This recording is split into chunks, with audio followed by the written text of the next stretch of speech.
everyone. Robert Ferringo of Doc Sports Services back with your college hoops handicapping extravaganza, NCAA Tournament edition. With me, as always, is Raphael Esparza, one of the top college basketball minds in the country. Before we get to our full Western region breakdown, got to pay the bills, right? First, go to DocSports.com, get signed up for our college basketball packages. We just lowered the price of the rest of the season package. Get all those March Madness picks. It's not just NCAA tournament action over these next 3 weeks, even though that's what we're going to be talking about. But there's still NIT, CBI, TBT, ABCs, XYZ, whatever tournaments out there, you can expect some picks from. If you're not sure about diving in full bore, well, take advantage of that free 60 link. You see the banner above. The link is below. Click on that. That's $60 free to apply to your Doc Sports Services account to be used for any handicapper, any package, and any sport that you want. But, Raphael, let's be honest. We want college basketball, right? Like, this is the weekend. Beyond the Super Bowl, this opening weekend of the NCAA tournament is really one of the crown jewels of the sports betting calendar. Am I wrong? Yeah, it gets the most action. It gets more action than the Super Bowl ticket written wise, not dollar amount wise, because we'll take we'll take bigger action on the Super Bowl than we're not taking no $1 million action on the Vermont game against their opponent. So it gets more ticket written because, again, it's spring break. I said in the last video, a lot of college kids betting a lot of other mom and dad's money on spring break during March Madness. So ticket written wise, and I used to tell when I was working in a book, it's 4 straight Super Bowls. It's Thursday, Friday, Saturday, Sunday. And now with the way they do the times, now they have times from tip-off from 9 in the morning, and then the last one tips off at 9:10, 9:30. So it's 4 straight Super Bowls. So I'd rather work a Super Bowl if I ever went back to the book than I worked the first 4 days of March Madness. Can't say that I blame you there. All right, today we're talking West region action. All right, my first impressions of the West is soft. Not soft in terms of style of play, or physical capabilities of the players. I don't like a lot in this region. I don't think that there's some good names. There's some teams that played well during the regular season in here, but are there a lot of potential champions in this region? I don't think so. Let's start with the big names. We have Duke and Gonzaga. Duke is a team that has been trending downward for weeks here. This does not look like a national title contender right now, the way that they have played over the last few weeks. And on the other hand, we have Gonzaga. And for Gonzaga, it's getting to be like Charlie Brown and Lucy with the football, right? Like every year, they're, a number 1 seed or a number 2 seed come into the tournament with this top 10 team looking for that first championship for Mark Few, and then they throw up on themselves. Not to say that they haven't had some near misses in the finals, but they just haven't been able to get over that hump. First question, straightforward. Are either Duke or Gonzaga, do you see either one of them winning the national championship? Do you have vibes on that at all? I would say Gonzaga over Duke because I think Duke's going to have a hard time against the Titans of CS Fulton. So I would say I would go Gonzaga. But again, if you're Gonzaga and you beat Georgia State, boy, are you rooting for Boise State? Because I don't think they want nothing to do with Memphis the way Memphis has been playing basketball as of late. So if I had to choose one of those two, I would think Gonzaga's, and you can still get them either minus 140, minus 150 to win the West region, which I think is pretty good value because, again, I think Duke has a hard out. I mean, they might have to play Davidson in their next round if they pass, and I think Davidson can beat Duke if Davidson can shoot the lights out. So I think Duke has a harder time to getting to that Final Four than Gonzaga does. A lot of intriguing matchups on the board in the first round. Let me ask you one question in 2 parts, okay? First of all, what do you think the best first-round matchup is in the West region? It doesn't have to be from a betting perspective, or it can be, but what is the game that you're most interested in? That's the first part. The second part is, were there any lines that really surprised you when the numbers came out on the 8 games in these regions? The first one I can't wait to watch, and I'm saddened that they're playing each other because I've been high on both of these teams. Vermont and Arkansas. I mean, Arkansas, I disrespected them in football, and they gave me the middle finger. I disrespected them in the beginning of college basketball, and they gave me the middle finger. So I was a little bit shocked on this number. I thought it was a little bit tad high, but I've been high on Vermont, especially towards the end of the season. I think it's going to be a very, very interesting matchup. It's the late game, so I'm excited that it's the 9:20 Eastern Standard Time on Thursday. So I'm excited to watch that game. The other answer on that one, I'm shocked that San Diego State did not open up as a solid 3-point favorite. They got so much. They have so much experience here in the NCAA tournament. They're here all the time. Their defense. I know they lost their last game, but I'm not sold on Creighton at all. They've been a hiccup team all season. If San Diego State can play their type of game, their style, it's lights out for the Creighton.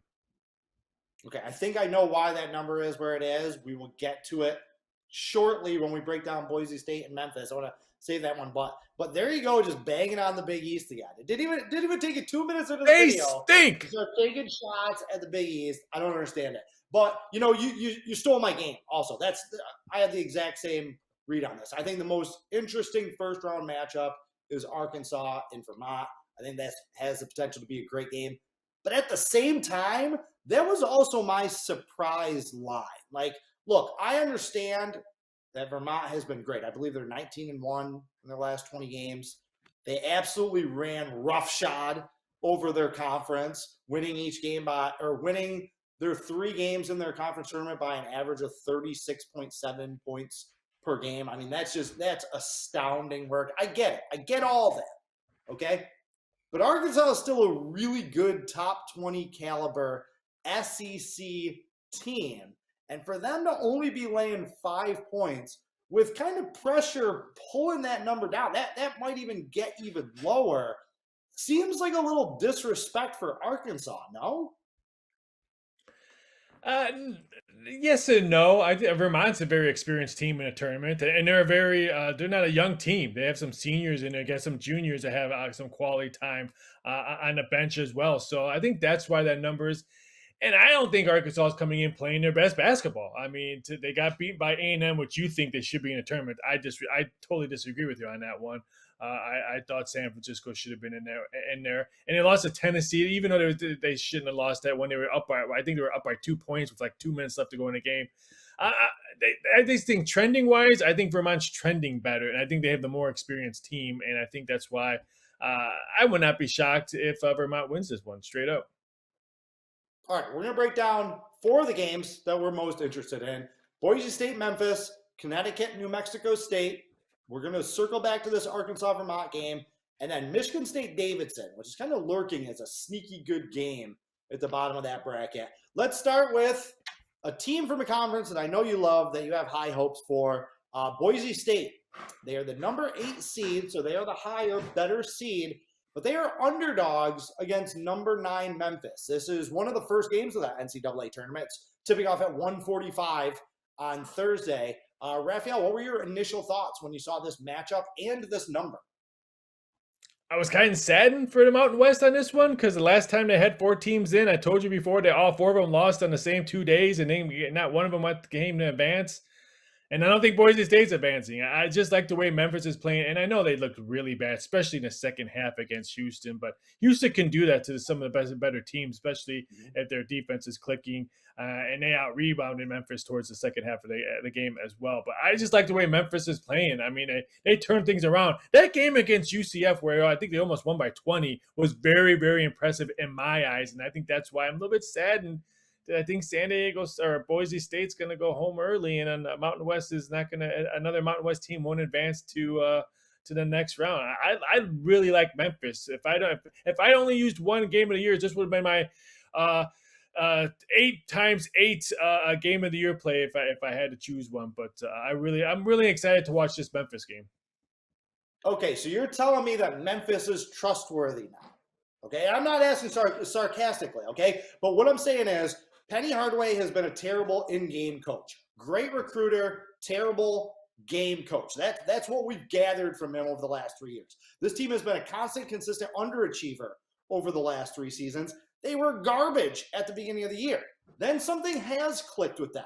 They are playing good basketball. Just if you watch them play, they've always had talent, but they are now playing good basketball.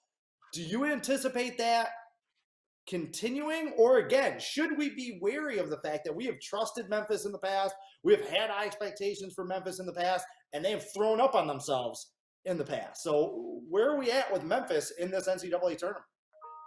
We torched Memphis and Oregon in these videos we've been doing for I don't know how many months. But ever since they won against Houston, I think it was the second week of February, on the road when they beat them by double digits, they've been a totally different team. And I know they lost twice since then. I think they lost to SMU, and again, they lost to Houston last weekend. But it's just been a totally different team, and I don't know what clicked, but they're playing as a team right now. So I think that's why I like them. And I think on paper and the talent they have, they're a more talented team than what Boise State has. All right, you love the Mountain West. I love the Mountain West. I think the Mountain West doesn't get the credit it deserves. However, I have some pretty damn bleak numbers about the Mountain West in the NCAA tournament. So going back to what you're talking about San Diego State being a little disrespected. Boise State, by the way, has lost 7 straight NCAA tournament games. They are 0-7 in their last 7 bites at the apple.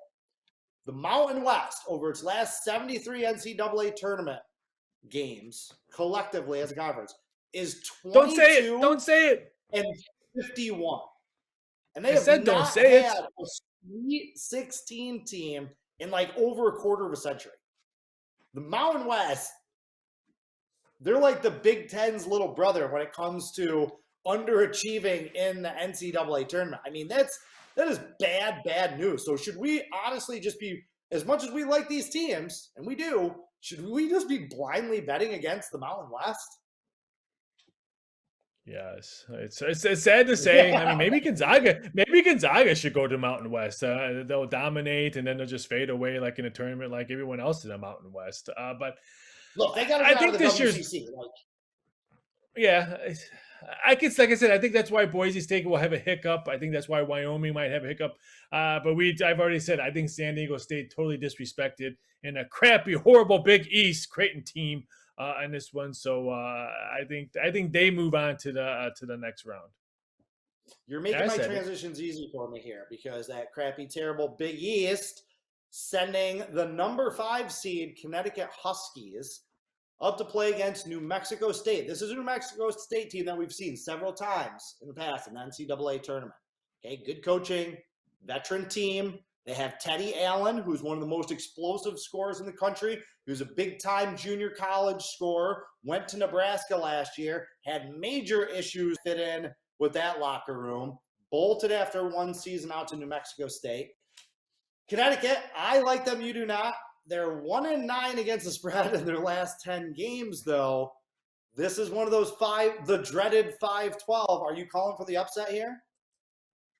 Normally I would, but I don't bet against Connecticut in March Madness. Kemba Walker still, every time I see him on TV, on the streets, at lunch, he'll give me the double bird because I was fading UConn back then. So no, if this was any other team besides UConn, I'll be all over New Mexico State. I'll be all over the Aggies. I'll be guns firing and stuff like that. But no, I don't trust Connecticut at all. Big Easter, I said they stink, but for some odd reason, Connecticut plays their best basketball towards the end of February and all through March. So Connecticut wins by 20.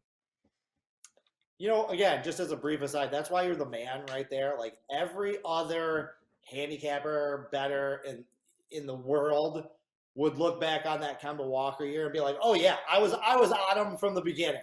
Had him in the Big East tournament, bet him the whole way."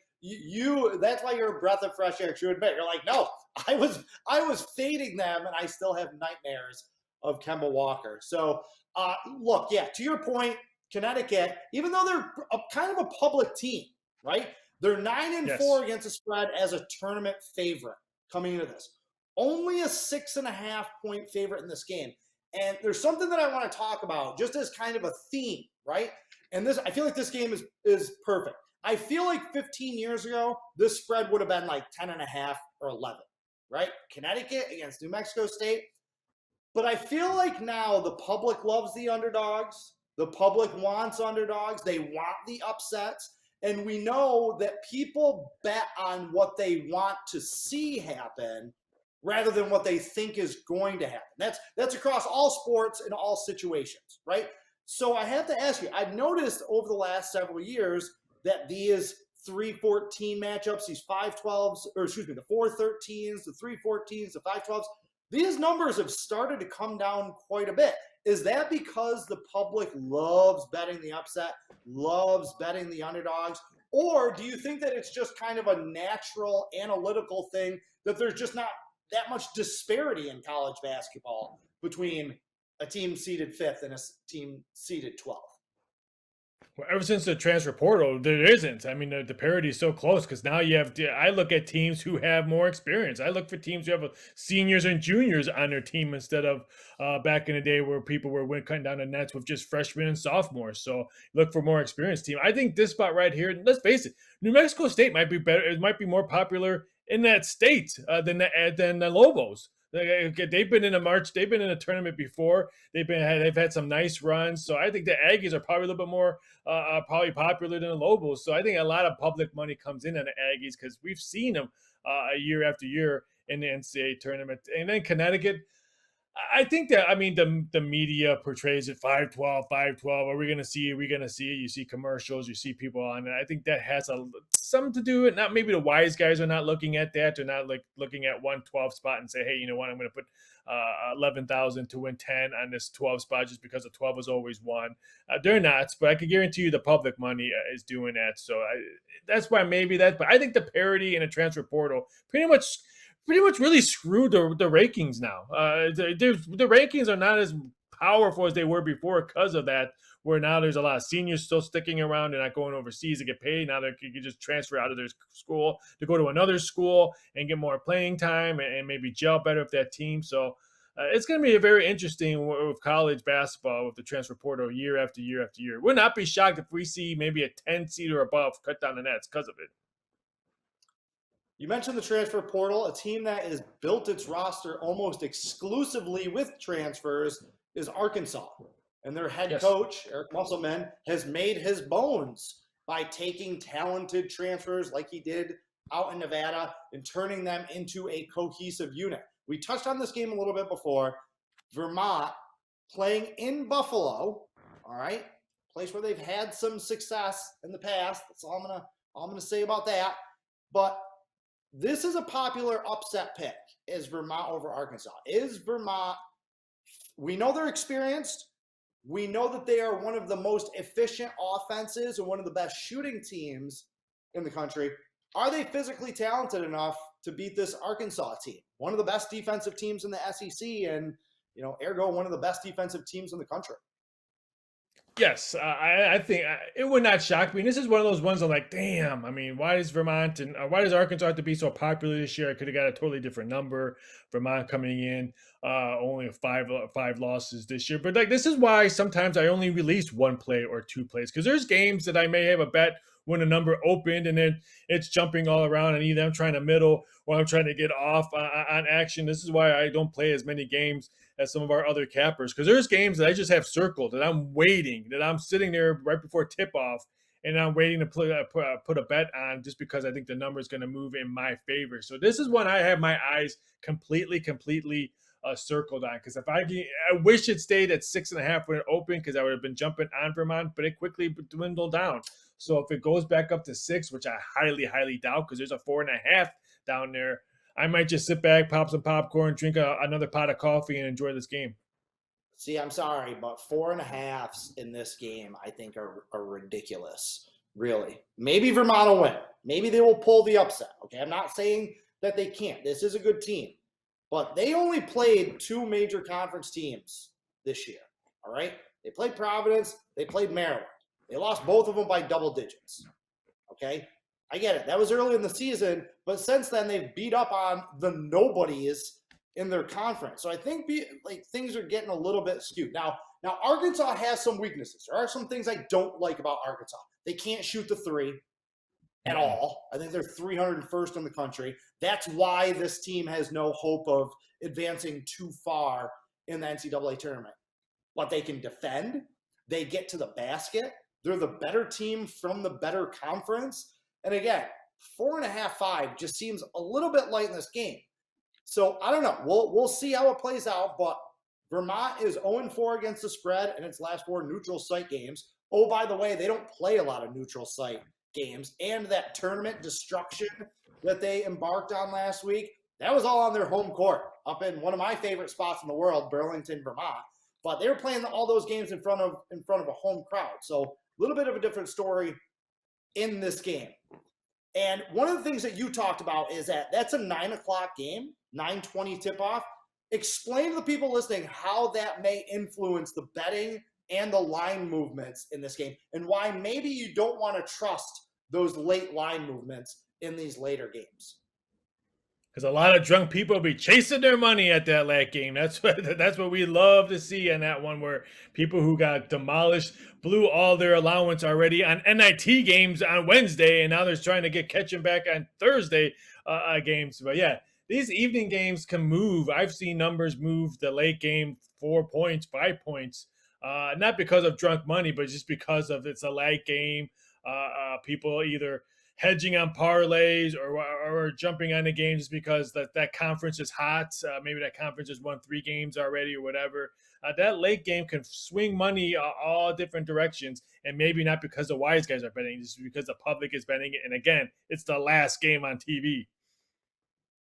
All right, one of the major storylines of this Western region is Duke and Coach Krzyzewski's final NCAA tournament. I believe he's 2 or 3 wins away from getting to 100 NCAA tournament wins in his career, which is just astounding. The game to determine, because I'm going to go ahead and assume that Duke is going to take care of Cal State Fullerton, all right? The team that they can match up in the second round is either Michigan State or Davidson. 7-10 matchup. We have Michigan State, a team that's been really up and down all season long. They have physical talent. They have one of the best head coaches, but sometimes it is just not there for Sparty. Then we have Davidson, a team that lost Keelan Grady to Kentucky. And a lot of people thought, okay, well, they're going to take a step back. They lost 2 of their best players to graduation and transfer. It has been the exact opposite. Davidson has been on fire from the beginning of the season. One of the best shooting teams in the country, one of the best shooting teams in this tournament. How do you see this first-round matchup breaking down with Michigan State and Davidson? I see them shooting better than 30% from three-point land in their next game, because that's what they shot against the Spiders. That's why they lost to only 2 points on that game. But yeah, I'm excited for that Davidson game. I think they can beat Duke. I'm not sold on Duke. I think Coach K, I think a lot of it towards the end was a distraction for him, for the team. So I would not be shocked if, I think the Titans can make a game out of it. I have Duke advancing if I did a bracket, which I don't do a bracket. But the Davidson-Duke game could be very, very, very interesting on that one. And I would not be shocked if the Wildcats shoot the lights out in that gym and maybe send Duke packing. Yeah, I think that Duke's going to have trouble with whoever wins in this game. You know, if they play Michigan State's not going to be scared of Duke. They beat them last year. This is actually going to be, I believe, the 6th year in a row that Michigan State and Duke will have played one another, either in the regular season or in the tournament. So Michigan State is more than capable of matching Duke player for player. And to your point, if Davidson gets a shot at Duke, that's their national championship, right? Like what better for the Davidson Wildcats than to end Coach K's career? And they're going to be playing with their hair on fire in that game. They have lost 25 straight games to their in-state rivals at Duke. So that would be a monster spot for Davidson. All right, Raphael, I am not going to ask you for a free play because we only have 8 games on the board here. Instead, I am going to ask you to give me an upset winner or a sleeper team, a team that you like to make a deep run, which by implication will be kind of a free play out of this Western bracket. And give me who you think is going to win the region. I think Gonzaga wins the region, just because I don't think Duke's going to be there and match up. And I think if Gonzaga can get past Memphis or Boise State, then I think they go in there and win it. So I have them going in there, even though I still have a 3rd seed going in the East. So I'm not picking all chalk if I did a bracket. So don't forget, I picked a 3 seed in there. I think for upsets, I would not be shocked if Montana State just hangs around against the Red Raiders, and for some odd reason they're jumping up and down in the center of the court, and the Red Raiders are walking home with their heads down high. I would not be shocked if the Montana State that 14 seed beats the 3 seed. You and I are here. We're right here in this region because once again, you nabbed my game. Look, Connecticut, Arkansas, and Texas Tech. That's the 3 through 5 in this region, right? Those are going to be the kind of the trendy teams. They all have the same problem in that they win with defense, they can't shoot. Okay, and if you aren't making outside shots and your opponent is, that's the recipe for an upset in the NCAA tournament. You mentioned that Montana State Texas Tech game.